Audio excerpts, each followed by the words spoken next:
जय माता की। आज श्री गिरधारी लाल जी और श्री बेनी माधव गोस्वामी जी की पुण्यतिथि पे मैं उनको प्रणाम करता हूँ,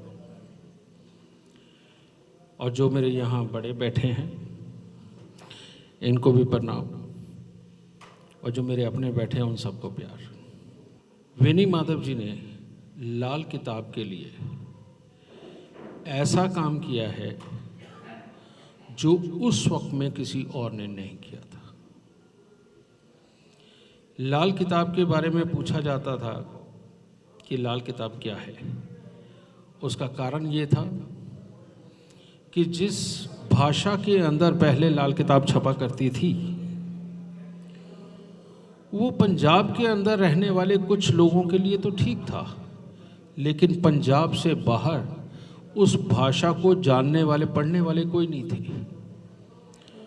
तो इसीलिए बेनी माधव गोस्वामी जी के लिए मेरे मन में बहुत बहुत श्रद्धा थी, और जब वो मेरे को पहली बार मिले तो मैंने उन्हें पहली ही नज़र में जो शब्द बोला था वो बोला था गुरुवर। और जब तक हम साथ रहे, जब भी वो मिले, मैं उनको एक ही शब्द बोला करता था, गुरुवर, क्योंकि मैंने उनको गुरु चुना था। और ऐसे नहीं, उन्होंने लाल किताब जो बेनी माधव गोस्वामी जी के लिखे हुए हैं 1952 का, अगर आप उसको गौर से पढ़ते हैं तो आपको पता चलेगा कि कितने गहरे शब्द हैं वो जो उन्होंने लाल किताब की असली भाषा को खराब ना करते हुए एज इट इज उतारे थे, खराब ना करते हुए। जबकि बाद के राइटरों ने उन शब्दों को खराब कर दिया। ये बात बिल्कुल सत्य है।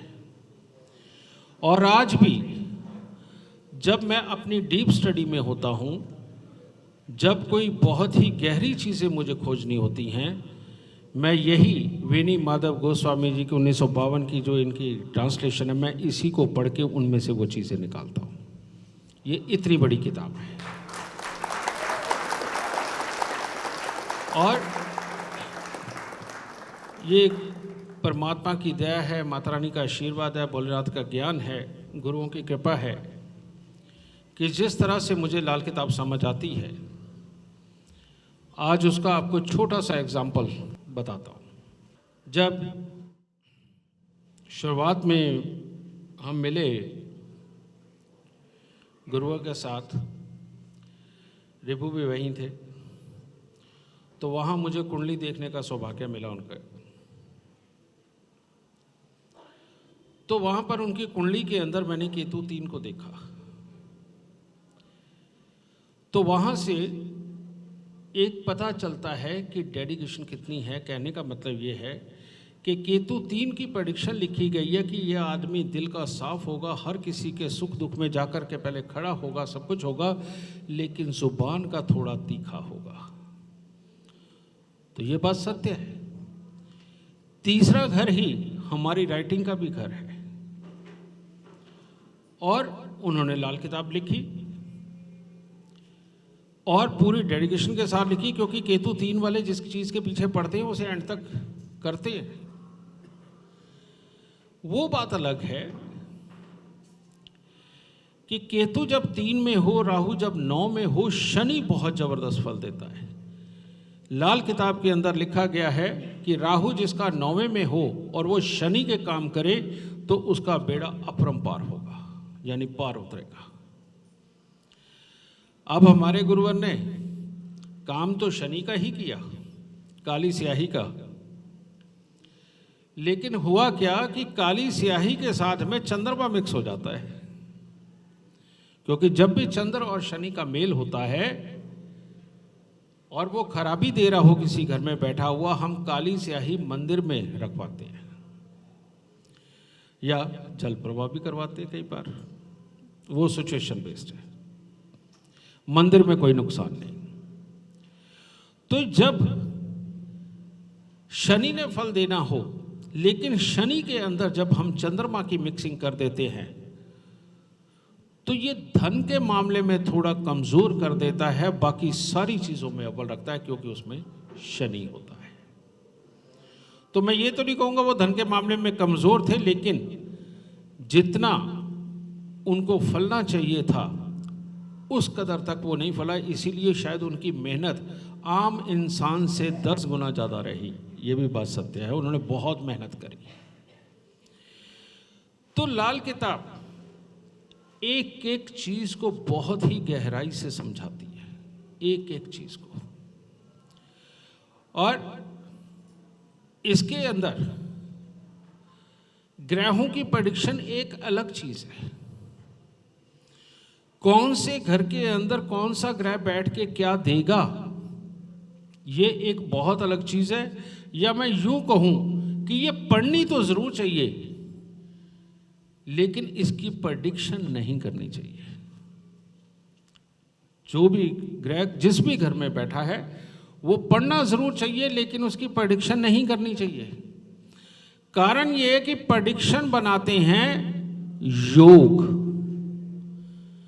और बिना योगों के जो भी इंसान सिर्फ भावफल पढ़ करके प्रेडिक्शन करता है वो बिल्कुल ज्योतिषी नहीं है, वो बिल्कुल ज्योतिषी नहीं है। अगर हम 12वें घर के उच्च के शुक्र की ही बात करें और उसकी खूबियां गिनवाने लगे तो ये तो बहुत बड़ा पाप हो जाएगा। 12वें घर के शुक्र के ऐसे भी लोग हैं जिनकी उम्र 45 साल की हो गई, जिन्होंने एक बार भी विपरीत लिंगी का सुख नहीं चखा। तो वो कैसे शुक्र 12 हो सकता है? शुक्र 12 का इंसान हंसमुख, खेलता खाता, विपरीत लिंगी का सुख, पैसे का सुख भोगता हुआ, ये कहा गया है। लेकिन शुक्र 12 के आपको ज़्यादातर बहुत सारे केसेस ऐसे नजर आएंगे कि वो बीमारी होते हैं, उनको कोई ना कोई बीमारी लगी ही रहती है। तो कैसे शुक्र 12 की इतनी प्यारी प्रेडिक्शन हो सकती है? नहीं हो सकती।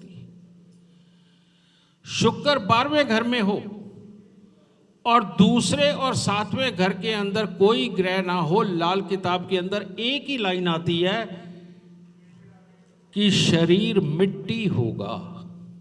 वेनी माधव जी ने लिखी है कि शरीर मिट्टी होगा। और शरीर मिट्टी होने का मतलब क्या है? यानी कि शरीर के अंदर कुछ नहीं होगा, तरह तरह की बीमारियां होंगी। ये किसी सुख को भोगने के लिए और ज्यादा बड़े काम करने के लिए बना ही नहीं। इसे बोलते हैं शुक्र का मिट्टी होना। ठीक है, हम मंगल को किसी भी अच्छी जगह बैठे हुए देख के खुश हो सकते हैं, अगर हम सिर्फ भावफल के ऊपर बात करते हैं। लेकिन अगर बुध या केतु की दृष्टि पड़ गई तब क्या होगा? सारा कुछ खराब। और अगर मंगल के ही घरों में 3 से 8वें के अंदर, पहले के अंदर केतु बैठ गए तब क्या होगा? नई प्रेडिक्शन की जा सकती और बिल्कुल गलत निकलेगी। और इसी पर अगर हम चर्चा करें, शनि 10वें घर के अंदर हो, यह कहीं नहीं लिखा हुआ, लाल किताब में भी नहीं लिखा हुआ अभी, अगर योग पढ़े तो। लेकिन जब आप शुरुआत के अंदर अरमान फरमान सब पढ़ते हैं, उसमें ध्यान में पढ़ने के बाद ये बात समझ आती है। शनि 10वें घर में बैठा दीजिए, 8वें घर के अंदर सूर्य बैठा दीजिए, 12वें घर के अंदर सूर्य बैठा दीजिए, उस शनि का सत्यानाश हो जाता है। कहाँ रहता है वो उस ताकत का मालिक जिसके अंदर कहा जाता है कि शनि यहाँ कोरा कागज, अपने मेहनत से जो मर्जी लिख लो, लिख ही नहीं सकता इंसान ये चीज। तो लाल किताब की सबसे बड़ी विडंबना एक ही रही है कि लाल किताब बहुत सही, बहुत सटीक और बहुत ही उम्दा जानकारी के साथ है, बहुत बड़ा विज्ञान है ये। लेकिन उनको सही शब्द, आम भाषा वाले सही शब्द नहीं मिले, ज्ञानियों वाले सही शब्द मिले। जो कि एक बहुत बड़ा ज्ञानी है, जो गहराई से सोच रखता है, भाषा के ऊपर पकड़ रखता है, वो उसको बहुत अच्छा समझ सकता है। लेकिन एक आम इंसान या एक आम बहुत ज़्यादा पढ़ा लिखा इंसान अगर उसी लाल किताब को पढ़ने लगेगा तो बेटा पूरा नहीं कभी सीख पाएगा। और यही प्रेरणा श्री रूपचंद जोशी जी की दी हुई, हमारे गुरु मेरे गुरु गिरधारी लाल जी फरवाला से उनकी दी हुई, और श्री वीर माधव गोस्वामी जी की दी हुई ये जो शिक्षा, उसका मैं और विस्तार करते हुए आज लाल किताब की प्रेडिक्शन के 6,500 प्लस पन्ने मैं लिख चुका हूं। और मैं चाहता तो अभी तक 10 किताबें प्रकाशित करके पैसे भी कमा लेता, क्योंकि पूरी दुनिया वेट कर रही है उस किताब की। लेकिन अब खुशी की बात यह है कि माता रानी ने चाहा इस मार्च अप्रैल मई तक मैं वो लाल किताब का अतुलनीय ग्रंथ दुनिया के सामने देने जा रहा हूं, जिसके कम से कम 7,000 प्लस पन्ने होंगे, और तब पूरी दुनिया को समझ आएगी कि लाल किताब क्या है, तब समझ। और ये बात पक्की है, ये किताब दुनिया के आने के बाद, ये ग्रंथ दुनिया के अंदर आने के बाद सारी दुनिया इसके आगे नतमस्तक होने के लिए मजबूर हो जाएगी, क्योंकि जो उनके घर में चल रहा है वो उस ग्रंथ के अंदर आम लिखा हुआ मिल जाएगा, उनकी कुंडली के योगों के हिसाब से आम मिल जाएगा। लाल किताब ने एक और बहुत बड़ी बात समझाई हमें कि इस धरती के ऊपर जो भी पैदा हुआ है उसकी एक कुंडली है, उसकी एक जन्म कुंडली है, और जिसकी जो जन्म कुंडली है वो उसके बाहर नहीं निकल सकता। उसके दुखों को कम करना, उसके दुखों को समाप्त करना सिर्फ लाल किताब के उपाय ही ये कर पाते हैं, ये जो मैं प्रैक्टिकल रोज करता हूं। इसके अलावा अपने आप आदमी अपनी सोच से, अपनी वर्किंग को अपने करके दुखों से दूर हो जाए, ये पॉसिबल नहीं है। और यही कारण है कि लाल किताब ने जब मुझे एक प्रेरणा दी तो मैंने उसके अनुसार एक कार्य किया, जो कि आज 4,900 प्लस बच्चों का डिलीवरी टाइम मैंने दिया, और मैंने गरीब माँ बाप को भी अमीर होते हुए देखा, क्योंकि कुंडली के अंदर ये योग देख के दिया गया था कि इसको माँ बाप से रुपया पैसा प्रॉपर्टी सब सुख मिलेंगे, और ये दूध से पले हुए वृक्ष की तरह बड़ा होगा। ये योग देखते हुए मैंने डिलीवरी टाइम दिया।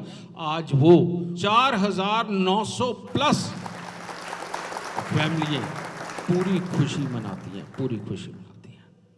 और इसी चीज के देखा देखी मैंने अपने पांव पे कुल्हाड़ी भी मारी। मेरे ही ऑफिस के अंदर काम करने वाले बहुत सारे अच्छे स्टाफ ने एक एक बच्चा ले लिया, और वो काबिल साहब छोड़ के जाके अपने काम कर रहा है, और मुझे उनकी जगह नए बच्चे और रखने पड़े, और साथ में शर्त लगानी पड़ी बच्चों का डिलीवरी टाइम नहीं दूंगा। तो काम खराब हो जाता है। लेकिन ये सत्य है, जब कुदरत के घर से कोई आता है तो वो अपना नसीब लेके आता है। ये भी कहते हैं कि पिछले जन्मों के अनुसार हमें अगला जन्म प्राप्त होता है, ये भी कहते हैं। तो हमारी लाल किताब में कहा जाता है लेख में मेख लगाना। तो ये कुदरत ने मेरे को समझ दी। अब पता नहीं क्या होता है कि मैं तो एक अच्छी कुंडली बनाता हूँ, कौन सी अच्छी आत्मा उनकी कोख में आ जाती है और बाद में गोद में आ जाती है, जो घर मालो माल हो जाता है। तो मैं यही कहूँगा कि इसके अंदर आप सब लोग मेरे साथी बने। ये लाल किताब की दी हुई शिक्षा है, लेकिन आप सब भी मिलकर के इस मुहिम के अंदर दुनिया में से दुख खत्म करने का काम कर सकते हैं, लोगों के घर में अच्छी किस्मत के बच्चे ला करके।